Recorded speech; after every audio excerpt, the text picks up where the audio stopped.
ಶಿಡ್ಲಘಟ್ಟದ defeated Congress candidate Raju Gowda ಇವತ್ತು ರಾತ್ರಿ ಜೈಲೇ ಗತಿ.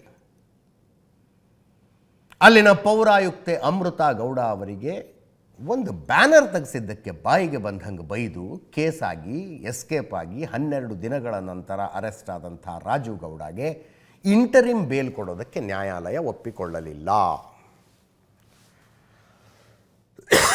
ಜನವರಿ 12ನೇ ತಾರೀಕು ಜಮೀರ್ ಅಹ್ಮದ್ ಖಾನ್ರ ಮಗ ಜೈದ್ ಖಾನ್ ಸಿನಿಮಾ ಪ್ರಚಾರಕ್ಕಾಗಿ ಕಲ್ಟ್ ಸಿನಿಮಾ ಪ್ರಚಾರಕ್ಕಾಗಿ ಬರ್ತಾ ಇದ್ದಾಗ ಸ್ವಾಗತ ಕೋರಿ ಬ್ಯಾನರ್ಗಳನ್ನು ಕಟ್ಟಿಸಿದ್ರು ರಾಜು ಗೌಡರು. ಅದರ ಪೈಕಿ ಒಂದು ಬ್ಯಾನರು ಟ್ರಾಫಿಕ್ ಮೂವ್ಮೆಂಟಿಗೆ ಸಮಸ್ಯೆ ಮಾಡ್ತಾ ಇದೆ ಅಂತ ಪೌರ ಕಾರ್ಮಿಕರು ತೆಗೆದು ಹಾಕಿದ್ರು. ಅದನ್ನು ಸಿಟ್ಟಿಗೆದ್ದ ರಾಜು ಗೌಡರು ನೋಡಿ, ಇದಕ್ಕೆ ಕೋರ್ಟಿಗೆ ಬಂದಾಗಿದ್ದು ನೋಡಿ, ಅದನ್ನ ಅಲ್ಲೆಲ್ಲ ಸಿಟ್ಟಿಗೆದ್ದ ರಾಜು ಗೌಡ ಅವರು ಪೌರಾಯುಕ್ತೆ ಅಮೃತ ಗೌಡ ಅವರಿಗೆ ಬಾಯಿಗೆ ಬಂದಂಗೆ ಬೈದರು. 13ನೇ ತಾರೀಕು ಆಡಿಯೋ ಬಂತು. 14ನೇ ತಾರೀಕು ಅವರು ಕಂಪ್ಲೇಂಟ್ ಕೊಟ್ಟರು, FIR ಆಯಿತು. ಆವತ್ತಿನಿಂದ ನಾಪತ್ತೆ ಆಗಿದ್ದ ರಾಜು ಗೌಡ 2 ದಿನಗಳ ಹಿಂದೆ ಕೇರಳ ಮಂಗಳೂರು ಬಾರ್ಡರ್ನಲ್ಲಿ ಅರೆಸ್ಟ್ ಆಗಿತ್ತು. ಕರ್ಕೊಂಬಂದು ವಿಚಾರಣೆ ನಡೆಸಿದ್ರು. ಇವತ್ತು ಗೆಸ್ಟ್ ಹೌಸ್ನಲ್ಲಿಟ್ಟು ಸ್ಟೇಟ್ಮೆಂಟ್ ದಾಖಲಿಸಿಕೊಂಡ್ರಂತೆ, ಆಡಿಯೋ ಸ್ಯಾಂಪಲ್ ತಗೊಂಡ್ರಂತೆ. ನಾಳೆ ಇವ್ರದೇ ಅಂತ FSLನಲ್ಲಿ ಪ್ರೂವ್ ಆಗ್ಬೇಕಲ್ಲ, ವಾಯ್ಸ್ ಸ್ಯಾಂಪಲ್ ತಗೊಂಡಿದ್ದಾರೆ. ಅದೆಲ್ಲ ಮಾಡಿ ಕರ್ಕೊಂಬಂದು ನ್ಯಾಯಾಧೀಶರ ಮುಂದೆ ಹಾಜರುಪಡಿಸಿದ್ರು. ಅಲ್ಲಿ ಪ್ರಬಲ ವಾದ ಪ್ರತಿವಾದಗಳು ನಡೆದಿದ್ದಾವೆ. 2 ಅಪ್ಲಿಕೇಶನ್ ಹಾಕೊಂಡಿದ್ರು ಇವರ ಪರ ವಕೀಲರು. ಒಂದು ಇಂಟ್ರಿಮ್ ಬೇಲ್ ಕೊಡಿ ಅಂತ, ಇನ್ನೊಂದು ರೆಗ್ಯುಲರ್ ಬೇಲ್ ಕೊಡಿ ಅಂತ. ಇಂಟ್ರಿಮ್ ಬೇಲಿನ ಆರ್ಗ್ಯುಮೆಂಟ್ ನ್ಯಾಯಾಧೀಶರ ಮುಂದೆ ನಡೀತು. ಸುಕನ್ಯಾ ಅಂತ ನ್ಯಾಯಾಧೀಶರು ಅವರ ಎದುರಿಗೆ ನಡೀತು. ಮೊಹಮ್ಮದ್ ಅಂತ ಸರ್ಕಾರಿ ವಕೀಲರು ಬೇಲಿಗೆ ಅಪೋಸ್ ಮಾಡಬೇಕು. ಅವರು ಅಪೋಸ್ ಮಾಡೋದಕ್ಕೆ ಅವರು ಬಂದಿದ್ದರು.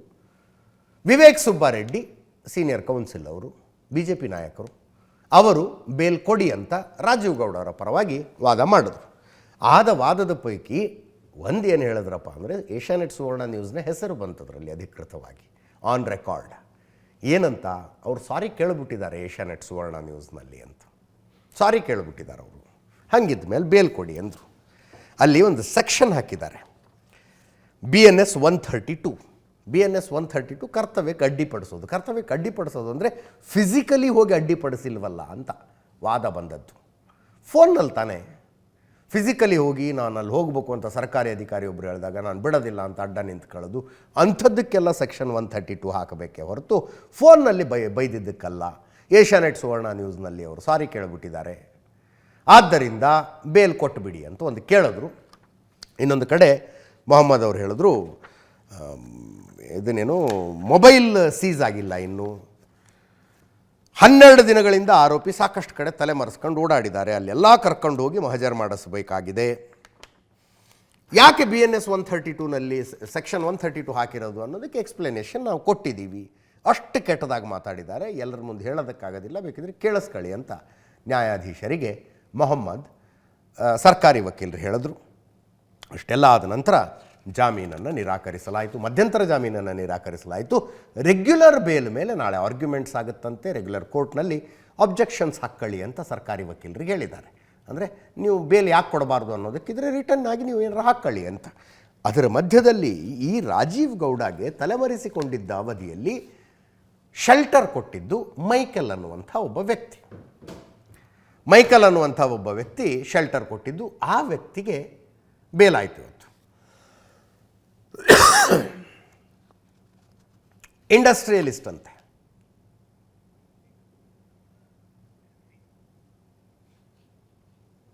ಅಮೃತ ಗೌಡ ಅವರು ಮಾತಾಡಿದ್ದಾರೆ, ಕೇಳಿಸ್ಕೊಳ್ಳಿ. ಬಂಧನ ಆಗಿದೆ. ಹೌದು ಮೇಡಮ್, ಅದು ನಿನ್ನೆ ಸಂಜೆ ಗೊತ್ತಾಯಿತು. ಸೊ ಅದೇ ಪೊಲೀಸ್ ಅವ್ರು ಅರೆಸ್ಟ್ ಮಾಡಿದ್ದಾರೆ ಅಂತ ಗೊತ್ತಾಯಿತು. ಸೊ ಎಸ್ ಮೇಡಮ್, ಹಾನೆಸ್ಟ್ಲಿ ಹೇಳಬೇಕು ಅಂದರೆ ಅವ್ರಿಗೆ ಅದು ಪಶ್ಚಾತ್ತಾಪ ಆಗಿದ್ರೆ that's more than enough. He is a leader. So ಅವ್ರಿಗೆ ಅದು ಪಶ್ಚಾತ್ತಾಪ ಆಗಿದ್ರೆ ಸಾಕು ಮೇಡಮ್. ಅವ್ರಿಗೆ ಅನಿಸಿದ್ರೆ I should not be using anything like this going forward. ಯಾವುದೇ ವುಮೆನ್ನಿಗಾದ್ರೂ ಹಿಂಗೆ ಮಾತಾಡಬಾರ್ದು ಅಂತ ಅನಿಸಿದ್ರೆ I think that will serve the purpose. ಅವ್ರು ಮಾಡಿದ್ದು ತಪ್ಪು ಅಂತ ಅವ್ರಿಗೆ ಅನಿಸ್ಬಿಟ್ಟಿದೆ. ಹಾಗಿದ್ರೆ ಅನಿಸಿದೆ ಅಂತ ಅಂದ್ಕೊಂಡಿದ್ದೀನಿ. I don't know. ನಿಮ್ಗೆ ಏನಾದರೂ ಕಾಂಟ್ಯಾಕ್ಟ್ ಏನಾದರೂ ಮಾಡಿದ್ರೆ? ಇಲ್ಲ. ಏನೂ ಇಲ್ಲ. ಏನಾಗಬೇಕು ಅಂತ ಹೇಳ್ತೀರಿ ಈ ಟೈಮಲ್ಲಿ? ಮೇಡಮ್ ಕೋರ್ಟ್ ಡಿಸೈಡ್ ಮಾಡಲಿ ಮೇಡಮ್. ಶಿಲ್ಘಟ್ಟ ಸರ್ಕಲ್ ಇನ್ಸ್ಪೆಕ್ಟರ್ ಆನಂದ್ ಅವರಿಗೆ ಇವರು ನಿನ್ನೆ ಅಲ್ಲಿ ಸಿಕ್ಕಿದ್ದಾರೆ ಕೇರಳದಲ್ಲಿ, ಅವರು ಕರ್ಕೊಂಡ್ ಬಂದಿದ್ದಾರೆ. ಆಮೇಲೆ ಅವರನ್ನು ಈ ಕಾರಣ ಬಗ್ಗೆ ನಾವು ಎಲ್ಲ ಕಾನೂನು ಪ್ರಕಾರ ಏನಿದೆ ಪ್ರೊಸೀಜರ್ಸ್ ಅದು ಮಾಡಬೇಕು. ಈ ಕಾರಣ ಬಗ್ಗೆ ನಾವು ಎಲ್ಲ ಎಚ್ಚರಿಕೆ ತಗೊಳ್ತಾ ಇದೀವಿ. ಈ ಕಾರಣ ಬಗ್ಗೆ ನಾವು ಅಲ್ಲಿ ಕರ್ಕೊಂಡು ಹೋಗಿದೀವಿ. ಆಮೇಲೆ ಏನ್ ಪ್ರೊಸೀಜರ್ಸ್ ಮಾಡಬೇಕು ಆ ಪ್ರೊಸೀಜರ್ಸ್ ಮುಂದೆ ಮಾಡ್ತೀವಿ. ನೋಡಿ, ಅದು ಪೊಲೀಸ್ ಪ್ರೊಸೀಜರ್ ಇದೆ. ನಾವು ಕಾನೂನು ಪ್ರಕಾರ ಏನೇನು ಪ್ರೊಸೀಜರ್ಸ್ ಫಾಲೋ ಮಾಡಬೇಕು ಅದು ನಾವು ಫಾಲೋ ಮಾಡ್ತಾ ಇದೀವಿ. ನಮಗೆ ಆರೋಪಿ ಬೇಕಿತ್ತು.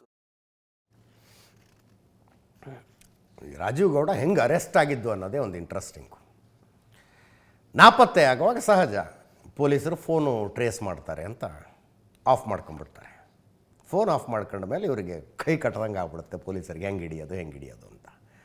ಈತ ಮೈಕಲ್ ಜೊತೆಗಿದ್ದಾನೆ ಅಂತ ಹೆಂಗೂ ಗೊತ್ತಾಗ್ಬಿಡುತ್ತೆ ಪೊಲೀಸರಿಗೆ, ಮೈಕಲ್ ಜೊತೆಗಿದ್ದಾನೆ ಇವನು ಅಂತ. ಬಟ್ ಮೈಕಲ್ ಫೋನ್ ನಂಬರ್ ಇಲ್ಲ ಇವ್ರ ಹತ್ರ. ಏನು ಮಾಡಿದ್ರು ಆತನ ನಂಬರ್ ಸಿಗ್ತಿರ್ಲಿಲ್ವಂತೆ. ಈ ಮೈಕಲ್ ಮಗ ಎಲ್ಲೋ ಫಾರಿನ್ನಲ್ಲಿ ಓದಿ ಬಂದು 2018 ಫಾರಿನ್ನಲ್ಲಿ ಓದಿ ಬಂದು ಇಂಡಿಯಾಗೆ ವಾಪಸ್ ಬಂದು ಮನೆಗೆ ಬಂದ ಮೇಲೆ ಅದೇನೋ ಕಾರಣಕ್ಕೆ ಆತ ಆತ್ಮಹತ್ಯೆ ಮಾಡ್ಕೊಂಡ್ಬಿಟ್ಟಿದ್ದ, ಸೂಸೈಡ್ ಮಾಡ್ಕೊಂಡ್ಬಿಟ್ಟಿದ್ದ ಆತ. ಚಿಕ್ಕಜಾಲ ಪೊಲೀಸ್ ಸ್ಟೇಷನ್ನಲ್ಲಿ ಅದರ ಬಗ್ಗೆ ಒಂದು UDR ಕೇಸ್ ಆಗಿತ್ತು. ಪೊಲೀಸರು ಮೈಕಲ್ ತಮ್ಮಂಗೆ ಫೋನ್ ಮಾಡ್ತಾರೆ. ನಾವು ಚಿಕ್ಕಜಾಲ ಪೊಲೀಸರು ಮಾತಾಡೋದು, ಕಸಿನ್ಗೇನೋ ಫೋನ್ ಮಾಡ್ತಾರೆ. ನಾವು ಚಿಕ್ಕಜಾಲ ಪೊಲೀಸರು ಮಾತಾಡೋದು, ಮೈಕಲ್ ಅವರ ಮಗ ಸೂಸೈಡ್ ಮಾಡ್ಕೊಂಡಿದ್ನಲ್ಲ, UDR ಕೇಸ್ ಆಗಿತ್ತು, ಅದರದ್ದೊಂದು ಅಪ್ಡೇಟ್ ಇತ್ತು, ಅವ್ರಿಗೆ ನಾವು ರೀಚ್ ಮಾಡಬೇಕು, ನಂಬರ್ ಮಿಸ್ ಆಗಿಬಿಟ್ಟಿದೆ ಅಂತ. ಅವ್ರು ಪಾಪ ಹಂಗಾಗಿದೆಯಾ ಸರ್ ಅಂತ ನಂಬರ್ ಕೊಟ್ಬಿಟ್ರಂತೆ. ನಂಬರ್ ಕೊಟ್ಮೇಲೆ ಮುಗೀತಲ್ಲ, ಸಿಕ್ಕಾಕೊಂಡಾಗೆ ಅದು. ಇನ್ನೆಲ್ಲ ತಪ್ಪಿಸ್ಕೊಳ್ಳೋದಕ್ಕೆ ಮಾರ್ಗ ಹೇಳ್ತಿದ್ದೀವಿ ಅಂತ ಅನ್ಕೋಬೇಡಿ ಮತ್ತೆ. ಆ ರೀತಿಯಲ್ಲಿ ಸಿಕ್ಕಾಕೊಂಡಾಯ್ತು. ನೋಡಿ, 12 ದಿನ ತಲೆ ಮರೆಸ್ಕೊಂಡು ಓಡಾಡಿ ಫಸ್ಟ್ ಆಫ್ ಆಲ್ ಒಬ್ಬ ಹೆಂಗಸಿಗೆ, ಒಂದು ಇಂಡಿಪೆಂಡೆಂಟ್ ಲೇಡಿ ಅಧಿಕಾರಿಗೆ ಬಾಯಿಗೆ ಬಂದಂಗೆ ಮಾತಾಡಿ, ಕೇಸ್ ಆದಮೇಲೆ ತಲೆ ತಪ್ಪಿಸ್ಕೊಂಡು ಓಡಾಡಿ ವಾಪಸ್ ಬಂದವನ ಮುಖದ ಮೇಲೆ ಒಂದು ಸಣ್ಣ ಪಶ್ಚಾತ್ತಾಪ. ಕೇಳಬೇಡಿ. ಅದು ಬಿಡಿ, ಆತನ ಬೆಂಬಲಿಗರ ದಂಡಿವತ್ತು ಕೋರ್ಟ್ ಮುಂದೆ ಜೈಕಾರ ಕೂಗೋದಕ್ಕೆ ಪೊಲೀಸರು ಲಾಠಿಲಿ ಹೊಡೆದು ಕಳಿಸಿದ್ರು. ನೋಡಿ, ಪೊಲೀಸರಿಗೆ ಅಂದರೆ ನಾನೇನು ತುಂಬ ಹೊಗಳ್ತಿದ್ದೀನಿ ಅನ್ಕೋಬೇಡಿ, ಸೂಚನೆ ಬರ್ಬೇಕಷ್ಟೇ. ಈತನನ್ನು ಅರೆಸ್ಟ್ ಮಾಡಿ, ಈತನನ್ನು ಟಚ್ ಮಾಡಬೇಡಿ ಅನ್ನುವ ಸೂಚನೆ ಯಾರಿಂದ ಬರ್ಬೇಕು ಅವರಿಂದ ಬಂದರೆ ಅವ್ರು ಏನಾರು ಮಾಡ್ಬಿಡ್ತಾರೆ. ಅದರ್ವೈಸ್ 12 ದಿವಸ ತಗೊಳ್ಳೋ ಕೇಸ ಇದು, 12 ದಿವಸ ತಗೊಳ್ಳೋ ಕೇಸ ಇದು. ಮೋಸ್ಟ್ಲಿ ಕರ್ಕೊಂಬಂದಾಗ ಅನ್ಸುತ್ತೆ. ಬೆಂಬಲಿಗರಂತೆ ನೋಡಿ, ಅಲ್ಲಿ ಅಟ್ಟಾಡಿಸ್ಕೊಂಡು ಓಡೋದು.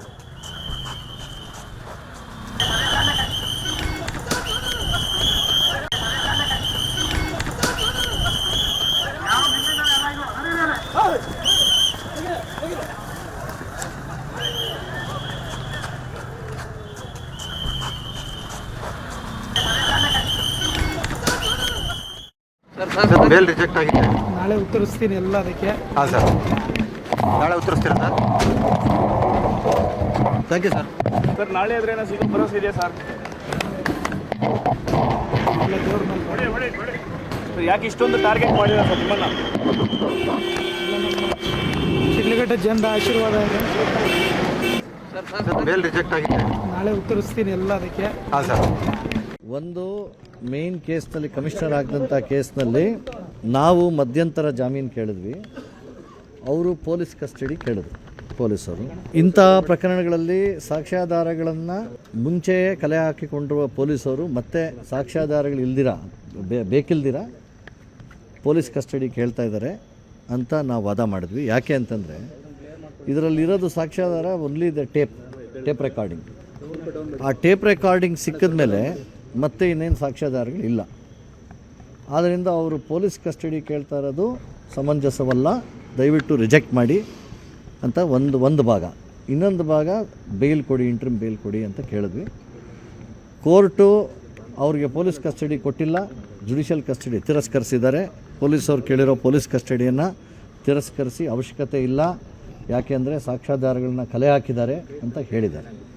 ಎರಡನೇದು, ನಮ್ಮದು ಇಂಟ್ರಿಮ್ ಬೇಲ್ ಏನು ಕೇಳಿದ್ವಿ ಅದನ್ನು ತಿರಸ್ಕರಿಸಿ ನಾಳೆಗೇ ಬೇಲ್ ಹಾಕಿದ್ದಾರೆ. ಬೇಲ್ ವಾದವನ್ನು ನಾಳೆಗೇ ಹಾಕಿದ್ದಾರೆ. ಆದ್ದರಿಂದ